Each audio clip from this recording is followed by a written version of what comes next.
Serial में आने वाला है एक नया ट्विस्ट। अब राग यह सोचता है जो कुछ भी करके पमा जोशी को इस कंपटीशन से हटाना होगा, क्योंकि राही काफी ज्यादा टेंशन ले रही है और अगर राही इस कंपटीशन में हार जाती है तो पता है कि टीम और राही के रिश्ते में दरार आने लगी और मुझे चीजें नहीं होने देनी है और ताकि पमा जोशी को समझाना होगा। तभी पराग राही के लिए रवाना हो जाता है। पमा को कॉल करके यह कहता है कि पमा जोशी आपसे बात करनी है, उससे मिलना है। तभी वहाँ से मिलने के लिए कोठारी उसके वहाँ पहुँचता है। जैसे की प्रीत और बाकी टीम मेंबर कोठारी को देखते ये सोचते हैं कि आखिरकार अब ये क्या लेने आया है, ये तो अब पमा जोशी के पास क्यों आया है। तो अनुपमा चीजें देखेगी तो सकता है कि वह डिस्टर्ब हो जाए। तभी पराग अनुपमा के पास पहुंचता है और ये कहता है अनुपमा जोशी आपको जितनी पैसों की जरूरत है आपको दूंगा और जो कंपटीशन का विनिंग अमाउंट है उससे डबल आपको दूंगा। बस आप कंपटीशन को छोड़ दीजिए, को जीत के इसके पैसे ही चाहिए ना। अब कोठारी आपको डबल अमाउंट देगा। आपको इस कंपटीशन में हिस्सा नहीं लेना है, जानबूझ के हारना है, हमारी राही को जिताना है, क्योंकि राही इस कंपटीशन को लेके पहला सीरियस हो चुकी है। और अगर वह नहीं जीतेगी तो पता है कि प्रेम और रिश्ते खराब हो जाए और उन दोनों का रिश्ता खराब हुआ कि जिम्मेदार भी सिर्फ आप ही होंगी। तरीके से आप हमारी आर्यन की जिम्मेदार हो। तभी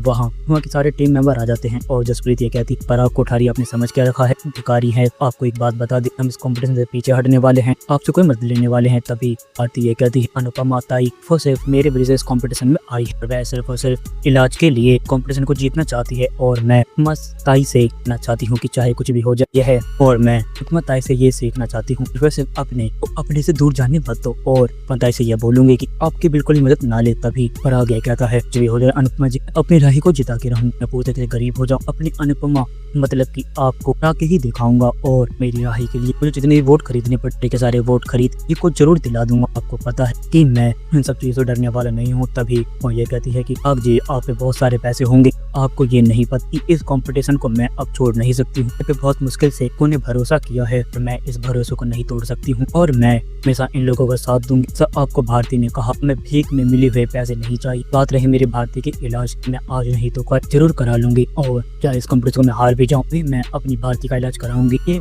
जीवन मेरा की वजह से ही बचा हुआ कि आप लोगों ने तो मुझे इतने दुख तकलीफ दिए, मैं मर ही जानी चाहिए थी। अला हुआ भारती मुझे अपने साथ बिना सोचे समझे लेके आ गई। जसप्रीत ने भी अपने पास रखा, इन लोगों ने जानते हुए भी अरे खर्चे उठाए, अपने घर में रहने दिया, वजह से इन लोगों का किराया डबल हो गया। मैं अब कुछ भी हो जाए मैं नहीं आप लोगों के लिए राही के लिए सोचना चाहती हूँ। अगर राही इस कंपटीशन की हकदार होगी मैं जरूर जीतेगी चाहे कुछ भी हो जाए, पर इस कंपटीशन को मैं हारने वाली नहीं हूँ, इस कंपटीशन के लिए जी जान लगा दूंगी। तो पर आगे कहता है तो वक्त बताएगा। जसप्रीत ये कहती है कि वक्त बताने की बाद में देखना कि अभी यहाँ से वापस चले जाओ, अपना आपके साथ भी अच्छा नहीं होने वाला है। हम लोग आपको एक बात बता दे, बेशक हम आप लोगों के इतने अमीर नहीं है पर हम कंपटीशन को के लिए अपनी जी जान लगा देंगे और हमारे साथ अनुपमा है तो इस कंपटीशन में हराने वाला अभी तक पैदा नहीं हुआ। और बात रही राही की, राही बीच में नहीं आती, अपने कंपटीशन में फोकस कर सकती थी, उसी टाइम सेलेक्ट होकर राही को बाहर निकलवा दी थी। हाँ दोस्तों अब क्या होगा आने वाले एपिसोड में, अपने कमेंट बॉक्स में राय हमें जरूर बताएं। कोई ये वीडियो पसंद आई तो आप इस वीडियो को लाइक करिए, हमारे चैनल को सब्सक्राइब करना ना भूले। आपसे अगली वीडियो में जब तक के लिए राधे राधे, जय श्री राम।